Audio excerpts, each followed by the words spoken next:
Planning is valuable, but also things that you cannot really plan suddenly appear.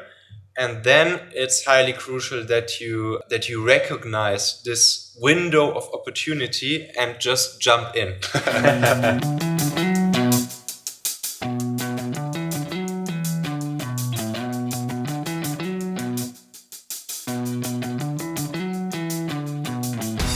Welcome to the Growth Show. What keeps us driving is what drives you further. This is your hosts, Sebastian Kunz and Serhat Kaya. So we are today with Michael Asshauer, who is founder of Familonet, which is a Hamburg-based startup acquired by Moovel, a Daimler subsidiary. Familonet is still active and is actually a geo-based startup with which you can just track your whole family, and it's just some sort of a social network for the family. And we actually, Michael and his co-founders achieved amazing stuff, and this is why we're here today. We'll talk with him about interesting topics, all about growth hacking, and also some interesting stories about Familonet, and maybe also a little bit about Moovel. All right, so thank you for inviting us, Michael. Yeah, thank you. And welcome to the show. Gracias. So, who are you and what do you do for a living today? Yeah, well, as you said, I'm Michael. I'm one of the three founders of Familonet.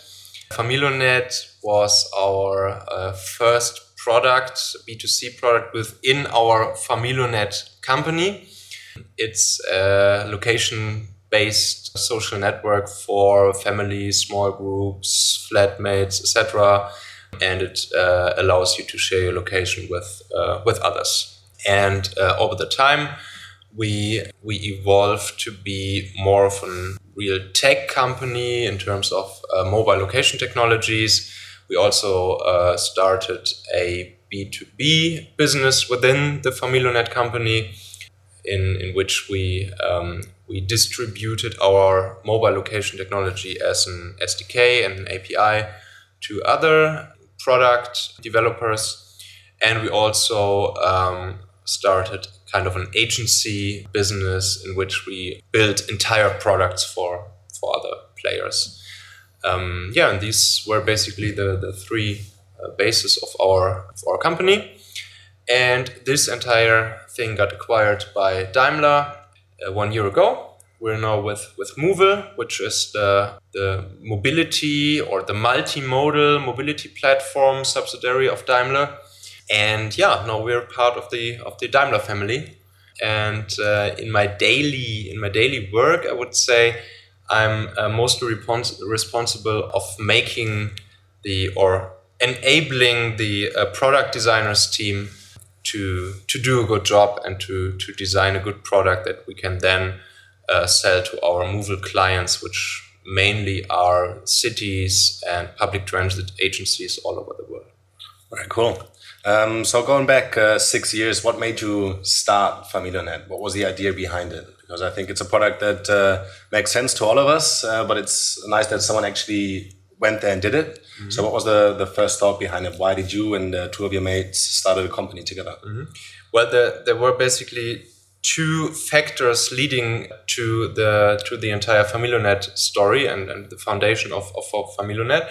First of all, I used to be a student back then, and I'm originally from the Rhineland, so from near Cologne, and this was just my personal experience, my personal story.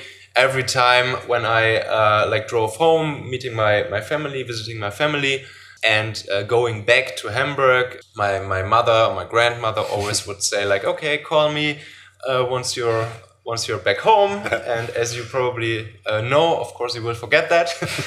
And then I came up with the thinking, okay, there must be any kind of a digital way of transferring this kind of information to my family that I reached home safely. And on the other hand, I was working in a startup back then called Adventure. They are acquired by Ernst & Young, and we were building on any kind of mobile and digital products. And I kind of came in touch with Life 360, which is an American-based location sharing, family location sharing application, and saw that they were quite successful over there. So I came up with the idea, okay, let's try something like that over here in Europe, but with some adjustments when it comes to the product and the privacy of the users and the features in the product. And then we founded the company, worked on the first concept for the product, which was then a real good fit for the German and European market compared to the players that were already out there in America. Very, very cool. So I read that when you started the company in 2012, you were supported by a Japanese VC or business angel. Mm-hmm. How did that work? Because usually when you talk to startup, this is not the main problem. It's like, we have a great idea, but we don't have the capital, which is most of the times an excuse, I think. Yeah, right. I mean, we were quite lucky back then, because normally it does not work the way that you don't have any kind of prototype or something, that you only have a PowerPoint presentation and will raise the first venture capital. But in our case, this went out well, and we were quite lucky. So Hauke, my co-founder, met this Japanese business angel during his internship or something in Hong Kong. And then one thing led to the other. We pitched him the concept, as said, based on PowerPoint slides. And we somehow convinced him. Yeah. And then we raised the first quite small amount of money that made us being able to pay our first employee. Awesome. Actually, good start. Yeah, true. So we didn't earn anything. We couldn't pay any salary or something to ourselves, of course, but we were at least able to pay our first employee, an iOS developer. At least that. Yeah. So back to you as person. If you connect the dots, growth and yourself, how would you describe that? Mm-hmm. Yeah, I mean, over the last 5 to 6 years, looking at the entire story of founding a company right from being a student, having first employees, also letting go employees, having good times, having hard times, experiencing the roller coaster of being a founder and of founding a company. Yeah, there's a lot of growth, personal growth in there, which you would actually never expect before experiencing something like that. And I would say it's especially when it comes to social interaction with other people, with team members, with employees, with clients, with customers, with users, with investors, with other big and small companies that we work with. That's of course a lot to learn and a lot of huge experiences and personal growth that you have there. Yeah. Since you mentioned it already, like personal growth and having hard times, could you maybe share with us the hardest time you had and how what you learned from that situation and how you tackled that? Yeah, there's different kinds of hard times. There's very, very personal hard times. For example, when you're in a situation for the first time that you need to fire an employee. This, of course, is a very hard situation that you would never experience before. This is emotionally quite hard and quite tough. But on the other hand, there are more business-wise or business-related hard times when it, for example, comes to a point when a funding round blows up one day before the notary public appointment, or some kind of business case or something didn't go well, or a team member or yourself made a huge mistake which cost the company a lot of money. So there's really that roller coaster nearly on a daily basis. But on the other hand, there are also very, very nice times each and every day, and you also get back a lot from your team members, from your clients, from your customers, etc. How did you handle those situations? Was it your co-founders who helped you, or what was it, or how did you tackle those situations? So my co-founders are very huge factor in terms of mutual support and helping in such situations. And I would also say this is very important that you do have such a relationship with your co-founders, that you can speak about everything. Definitely. So in our case, it's really that we are not just like so my two co-founders, Hauke and David and myself, we're not only business partners, we're also very, very good friends, and we can speak about anything, no matter if it's personal or business or whatever. We do sleep in the same bed, in the shared bed, on business trips, etc. We have so many and rich joint experiences that we gained over the last 6 years. So this is really a very important thing. The co-founders. Yeah, I think, Serhat, you as you have founded your own company, I think you feel the same way, that it's of course the product need to believe in the product, but in the end it's about the members, it's the founders, it's the people who make it happen. Definitely, exactly. Yeah. So I believe actually myself that the team is one of the biggest parts for success of a startup. True. Yeah, it is. Yeah. And right, it's not only the co-founders, of course, it's also the team. Absolutely. So it is highly important that the team is on your side, that you have the team with you, that everybody understands the purpose of the entire thing, that everybody identifies with the company, with the spirit, with the vision, with the mission of the company. And if that is not the case, or if there is a particular person in the team who might blow up the entire thing, then this is really a reason for letting people go. Makes sense. Yeah, because otherwise the entire venture won't work out well. Yeah, but besides all those struggles, you managed to get up to 1 million users back in 2015. And how many employees did you have back then, and how did you make that happen? Because you grew around 500,000 users in that 1 year, and you reached you were published in more than 10 countries. Yeah, I mean, that was in 2015, right? Yeah, I think right now we are at around 2 to 2.5 million users. Wow. But back then the team must have been around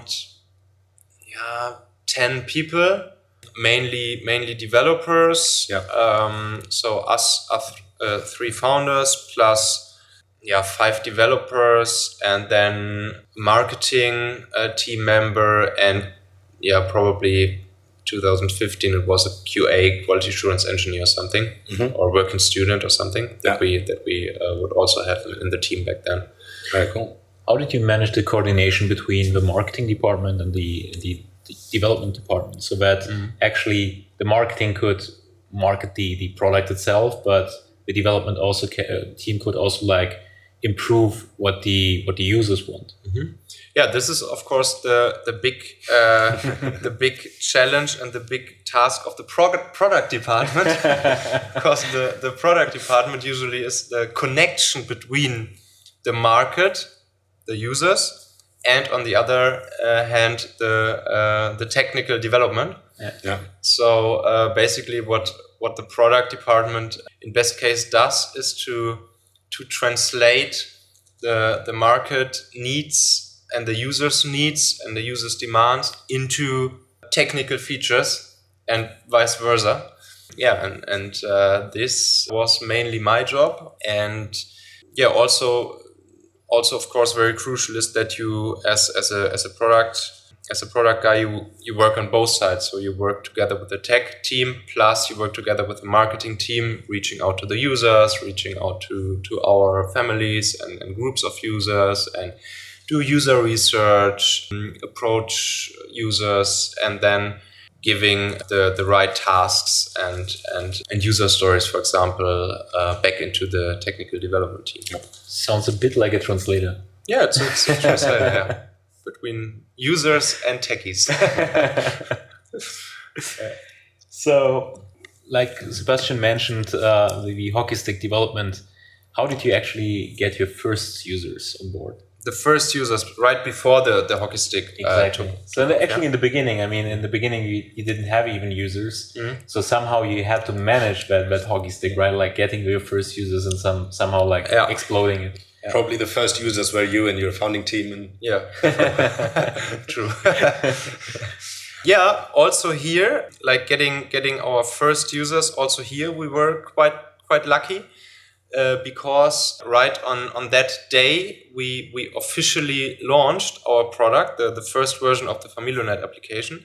Right on that day we were covered by RTL and NTV and Bild-Zeitung, which are three of the biggest media TV stations and newspapers, also online in Germany. And this really took off on the first day, and our servers couldn't stand that. So I think after a few hours, everything was down. How long did it take to get it back and running again? Yeah, also just a few hours. Yeah. And then we had our first 10 to 20,000 users right on the first day after a few hours. As said, we were quite lucky with that, but on the other hand, we of course had our stake in that because we prepared everything in advance. We connected with the media people, with the journalists, with the TV and newspaper people, and provided them with a good story that they could publish on their channels. So this was of course our plan that this would happen. Yeah, and it worked out well. And this is how we gained our first users. As said, few thousand users.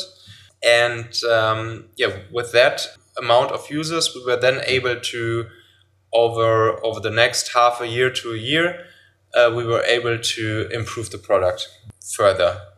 So of the first few months, our main goal was not yet to reach as many users as possible. It was more to improve all of our KPIs in terms of engagement of a user, the retention rate, the conversion funnels, the activation and reactivation of a user, plus the activity of a user. And after a few months, we came to a point where we saw, okay, our numbers have improved, our KPIs and usage tracking numbers are at a very good level now. And this was then the point when we switched our main KPI from retention and engagement to the number of users, the number of active users. Yeah, awesome. How did you approach the TV stations and newspapers? Because 20,000 users on the first day is the dream for every founder. Was it a coincidence, or did you actually approach them yourself? Yeah, we approached them from ourselves. And I would also say this was highly crucial, because if we would just have booked a PR agency or something, they would never have or they would never been able to reach the same result. I'm sure about that. And for the journalists and the media people, it was just cool that the founders themselves called them or wrote them or texted them or whatever and tried to approach them personally. I think we even met some of them in person for a coffee or something, and this was then very cool for the media people as well. And I'm sure if we would have given this task to an external agency, that wouldn't have worked out. How many journalists did you need to approach actually? Was it many or just the 3? I think we approached a couple of them, but of course we also focused on the most important media for us. I mean, RTL and Bild-Zeitung are probably the more or less the biggest popular mass media things, and of course we then tried to approach them because they are our vehicle to reach users, to reach the masses of our users, families, parents with kids, etc. If you want to go and if you want to close another founding round or something, then you would rather go for approaching business or tech or startup media, such as TechCrunch or T3N or something like that. But in this case, we wanted to gain users, so the mass popular media was right for us at this point. How did you contact them? Or did you mail them or call them? Or I think we both, everything. We texted them on Twitter. We called them. We wrote them an email. We tried to get introductions from other people that we knew were working in the media already. Yeah, and then somehow it worked out that we gained our first contacts over there, and we just pitched them our story and the story of our product, and also very important, provided them kind of a story that they can tell to their users. You know, this is, or to their consumers, to their readers, to their audience, to the audience. So you basically created a story for them to tell. What you explained in the beginning is it's like the family. Everyone knows that problem. Right. And that's perfect. Right. So journalists or media people are always looking for a good next story they can cover or they can tell to their audience. And if you come there and present them a more or less ready to go story, then highly appreciated. And they're happy about that. I think most founders underestimate the power of PR and of media itself, and also like how they should approach. They forget the story usually, I think. Yeah. Also, I mean, it depends on the product. Luckily, in terms of storytelling, our product fits quite well.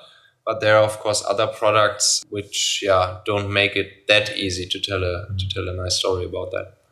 Besides PR, did you find any other growth hacking, let's just say growth hacking tactic in your entrepreneurial path, which actually helped you to market Familonet and even manage the hockey stick development? So what we found out over time was that our most valuable users, so the users with a high retention rate, with a good engagement rate, with a high activation rate and good conversion funnels, they came from referrals of other users. And so we started to think about, okay, how can we even accelerate the referrals from already existing users to new users, to their family, friends, and fools that they would recommend Familonet to. And then there are various channels that you can try to accelerate referrals. You can give out free things to your existing users, as you might know it from Dropbox, for example. You get storage for free, or you can make it very easy for other users to refer other users. For example, we then displayed the address book and the phone book of every user in the app, so that it was just one tap away to invite other users out of their address book. Then, of course, you always need to think about, okay, what's a benefit for the user? What can I do for the user that they refer to my product? For example, there was this very smart campaign by My Taxi. My Taxi gave out free taxi rides. You were able to use a taxi for free. And this, of course, is a highly smart marketing thing or referral thing, because it's a win-win-win situation. My Taxi wins because new masses of users are running into the app stores and downloading the My Taxi app to get a free taxi ride or to get multiple free taxi rides. On the other hand, the second target group of My Taxi is also happy, the drivers. Because they get paid anyways. They get paid anyways, yes. And they are suddenly facing a high demand of taxi rides. And then, of course, in the end, My Taxi also benefits out of that because there's a lot of new users on both of their user sides, on the B2C client side, riders, and on the driver B2B side. And this is something which every product needs to find their sweet spot. What can I do with my product to get people on board or get people to refer to my product? So you would say the referral program was the most effective growth strategy for you? This was one strategy to gain very valuable users. But there were other strategies as well. For example, we then started also to localize, to translate our application into many other languages. Yeah. I think right now it's available in 21 languages, Wow. including Indonesian and Danish and I don't know what else. And of course the big languages, English, German, Italian, French, Russian, Spanish, of course, even Chinese. It's massive. Yeah. And by that we also were facing a lot of new users from all over the world, because suddenly people see a version of the application or find a version of the application in their own language. Also the App Store descriptions, App Store slides, App Store marketing stuff, etc. is translated into Indonesian, for example. This also builds up trust for users over there in other countries. And this was also one very effective and cost efficient strategy for us to gain new users from all over the world. Yeah. How did you decide which countries do you want to go in first? I mean, English, of course, makes sense. But when did you decide to go to Familonet is actually really big in Brazil as well as Turkey and other countries. How did you decide on where to go next? Yeah, our first two countries we tried out for localization were Brazil and Turkey. And we came up with kind of an analysis about certain factors such as how big is the country, what's the population, what's the smartphone distribution over there, how important is family in social life. Also, we wanted to try out two different kind of cultures. So the Turkish culture is way different from the Brazilian culture, but it's still two very big countries, and still in both countries the family is a very almost holy thing. And then we just tried it out because most of the factors fitted very well for Turkey and Brazil, and we translated the app into Turkish and into Portuguese. And these were just the first two countries we tried, and we saw that it works quite good.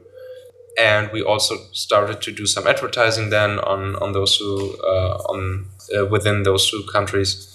And that's how we came up with them. How did your Facebook ads, especially compared to Germany, perform in Turkey and Brazil? So what did you see as differences? Because I believe cultural differences are a big thing there. So it was quite funny to see that, or to learn that Portuguese and Turkish people are sharing ads massively more than Germans do. So if you release a Facebook ad, for example, over here, basically nothing happens. There's maybe one or two likes underneath the advertising, and maybe one comment, a critical one. And in Brazil and Turkey, people were sharing the ad like hell, resharing it. They were commenting and linking family and friends underneath the ad, and it was really went viral, kind of. And this was really funny to see what differences in social media usage and interaction with social media advertising obviously are. So that was really funny to see. So actually, every euro you spend there was actually much more worth when you spend it here, right? True. In terms of new users, yes. On the other hand, then you also, of course, want to have valuable users with good retention rates, good engagement, etc. Users that come back, that refer to your product to others, and also users, of course, that pay for the premium services of the product. And when it comes to that, we found out that an average Brazilian or also Turkish user are not that valuable as an average, for example, US American or German user with the same kind of engagement and retention rate. In the first weeks or first months of Familonet, you asked a lot of users for feedback and how to improve. How did you do that with the Brazilian and the Turkish market? Because Well, I don't think you speak Portuguese or Turkish. No. What we did in Germany was really that the three of us, the three founders, we had the task each and every week to call 10 of our users. Yeah, that's nice. And that was sometimes, a bit hard to achieve, but it was a really, really good learning for us. And on the other hand, this is of course something we could not do in Turkey and Brazil. There we more relied on quantitative methodologies to gain user feedback, such as a star rating in the app, feedback via an in-app form or via email or via the app stores. Of course, app store rating is highly important here. Also, maybe doing a survey or something with our users over there. There we could not be that proactive, but still we gained a lot of feedback from our users from over there. Also, something we saw that Brazilian people are way more willing to rate an application on the App Store and to put their feedback on there. That's the way how we gain feedback from there. Very cool. So to summarize, you basically had a great idea which came from your personal experience. Mm-hmm. You had the perfect preparation when you launched. You had 20,000 users on your first day. Mm-hmm. You would say that the team and the employees are the most crucial part about making it successful. Mm-hmm. And you found markets, Brazil, Turkey, for example, which are perfectly suitable for your product. Mm-hmm. So basically, it sounds like you really planned every step, right? And that is what you would give as a tip for someone who wants to achieve the same thing, or what would be the number one advice that you could give? Yeah, planning is valuable, but also things that you cannot really plan suddenly appear. And then it's highly crucial that you recognize this window of opportunity and just jump in. and the first part here, of course, is to recognize the window of opportunity, because sometimes there are windows of opportunities, but you just don't see them. So first of all, see them, and next, really be confident enough to jump in and to try out. And then it's the agile way of doing stuff. Just try it out, see if it works. If it works, fine, go on and improve. If it doesn't work, go on and try the next thing. Awesome. Also one other advice I would give to every founder is to not hold back with stuff and ideas. Just go out immediately. Talk with each and everybody about your idea. Even talk with people who are not into that kind of products at all. Talk to your grandmother. Talk to your friends. Talk to anybody about your idea. You will get questions and feedback from everybody on your idea, and this is the best way to improve it. No one will steal your idea. Yeah. In the end, it's all about the execution. Yeah, that's what many Germans think. I have the feeling it's like, don't share your idea. No, share it. Actually, I think it was one of the best closing remarks. Just make things happen. Yeah. Don't underestimate PR, and then always try to be user-centric, and then try to make your users refer your product or your service. So I would just say thank you to you for your time and for sharing all this. And to all of you who are listening today, stay tuned for the next episode. Thank you, Michelle, and tune in 2 weeks, guys. Thanks. Bye-bye. Bye. Bye.